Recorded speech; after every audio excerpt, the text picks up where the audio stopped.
Um, is the Democratic Party today have a message to people who are living in, not in the big cities, in rural areas? I don't feel like they had a message for me. And I grew up in a rural town. I live in a rural area. Mebbane's rural. I think that we tend to forget about small towns. We feel like, and like I said, we were talking about this before. I feel like the Democratic Party automatically assumes that they have a certain group of people's votes, and we are very much moving away from that. And people are concerned about specific things, and if you're not addressing those specific things like healthcare, education, things that people in rural towns are, struggling with, then you're going to lose them. And just speaking to, your own agenda is not going to work anymore. We have to have these conversations with people that are living in rural towns and small areas, because they do show up and vote. And right now, I feel like people are not buying just showing up and voting for, one specific party just because, Democrat, Republican, I'm just rural town. Right. Yeah. Yeah. So they're looking for another option. Adam, so what kind of a response are you getting? Oh, it's been amazing. I think can I just your question is important. Two quick things. Yeah. One, what the Democratic Party and progressives in general, we do not have infrastructure in rural communities, and so we are losing the battle for people's hearts and minds, and we're not building trust. We're not showing up for people, and that's the number one thing we need to do. And the second thing is, when you say that, what do you mean by that? You mean we're not knocking on people's doors. We're not building organization. We're not getting them involved in everyday democracy. But the right wing forces are everyday organizing, and they're organizing in a much more effective, strategic ways, and they're dominating in these rural communities, and they're not hearing our vision or message, and they don't trust people on the progressive side because they don't see you. We're not showing up for them where they live. We're not showing up for them on their issues. And I want to say one thing, just to your question. This is real important to remember. Rural people, first of all, rural America is not white. It's not synonymous with all white people. It's incredibly diverse, right? Native Americans, people don't understand that. It's very diverse. Most people don't know that. Yeah, it's very diverse. Largest, it's always been diverse, right? It's like indigenous folks, it's black folks, but so we have this image, right? But you know what the Democratic Party doesn't have? They don't have a message for poor people and working people, and that's what rural America is. Rural America is working people, people who live off the land, and that is where we are failing. So it's like it is definitely, we need infrastructure in rural communities, but we need an agenda that speaks to all people that are struggling, that are being crushed by this economy, an economic system, and a system of like racial hierarchy that's killing us. And so that's what we're trying to say is we need a bold agenda, and we need to build power with people where they're at. Does that make sense? No, it makes total sense to me. No. Oh, and you were saying, how's it going? It is going.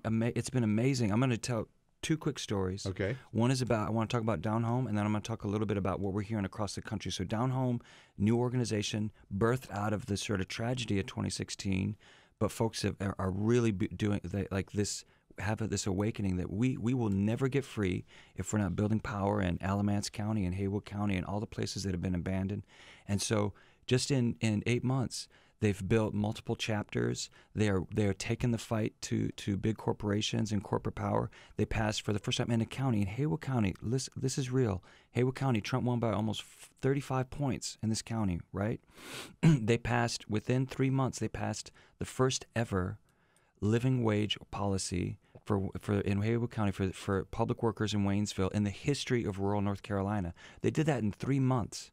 Because people are so hungry and they're organizing, and when they and I just want to maybe turn it over to Kischa. Like when you were out knocking on doors, they knocked on 4,000 doors. They documented over 1,400 conversations. What was the refrain you heard most often on the doors? You all named the report after that. Oh, no one's ever asked me before. Is the name of our report, because one of our members in Haywood, I guess when they knocked on her door and we had a survey of issues that matter to you most. And Sam is her name, and she said that, no one's ever asked me any of these things before. And it's like, this is who you're you're pandering to, but you're not listening to people. And that's what I learned. Like, people are ready to talk. People are looking for someone to listen. And when you open your ears and you open your heart, you're gonna get to the core of what people need. And then you have to take action with that. You can't just listen and, oh, it's good for a report. Now we have this information, and now we have to deliver on what the people need, like education, healthcare, guaranteed healthcare for all. People are really scared of losing their healthcare, losing their Medicaid, and like we those are things that I feel like in America we should not be afraid of losing. You know, access to good food, access to clean water. You know, that is ridiculous to me that we are even having to have these conversations and ask for these things. But one thing as an organizer, to me that I think it strikes me about this in the areas where you're active, like this county you mentioned, you knocked on 4,000 doors, and you had 1,400. What was it? Conversations, conversations, right? I mean, and you were able to affect change. That's relatively a small universe, right? I mean, this is doable. I guess is the point I'm saying. You know, whereas you go to a Chicago area, or even Washington D.C. or San Francisco, L.A. or whatever places where I've been active in politics, and you're talking about trying to reach hundreds of thousands of people or tens of thousands of people and mobilizing all of this. On a smaller scale, you can really kind of get things done. Still hard work, and it's still determined work. It's got to be organized, but it's doable, right? Yeah.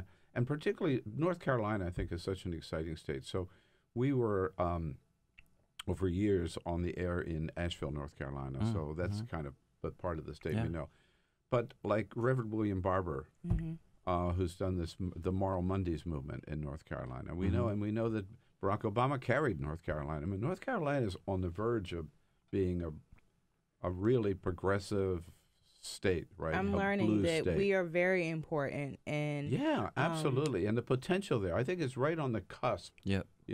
Of moving forward. So I think the work you're doing in North Carolina is so extremely important. Yes, thank you.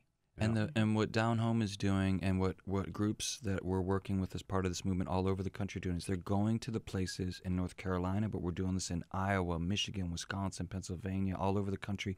In North Carolina, they're going to the places where no one else is going, and because that's the missing piece, right? Like a lot of the major cities, we're organizing, people are with us, we're making an impact, but it's these rural areas, and you're never going to build enough power in North Carolina if we don't have both and, right? We need both the urban and rural. These are areas that the Democrats have largely historically ignored. No, I mean not always historically, because obviously you mentioned FDR, the long history, FDR. and LBJ and others, but last 30, the more 40 modern years, Democratic Party has just kind of ignored those guys and written them off. I know I was Democratic chair of California at one time, and a lot of people just said, don't even worry about the Central Valley, or just don't even campaign there. Don't even have candidates there, which is insane. And how did we turn California from red to blue? It was when we had to be able to close the margins, because I organized in California for 15 years, and I was organizing in San Francisco, and I was tired of talking to the same people. You had an organization on every block, and we had nobody in Fresno, nobody in the poorest places. San Joaquin Valley, it's the most prosperous agricultural region in the history of the planet. And if it were a state, it'd be the poorest state in the union. And you take that's like the rest of the country. And that's the only way we turn California from red to blue, was by investing in those kind of places, so we could at least contend. We may not win every election, but we at least have to contend for people's hearts and minds. And when we do that, and we fight for people in all the places, all the people in all the places, we can win.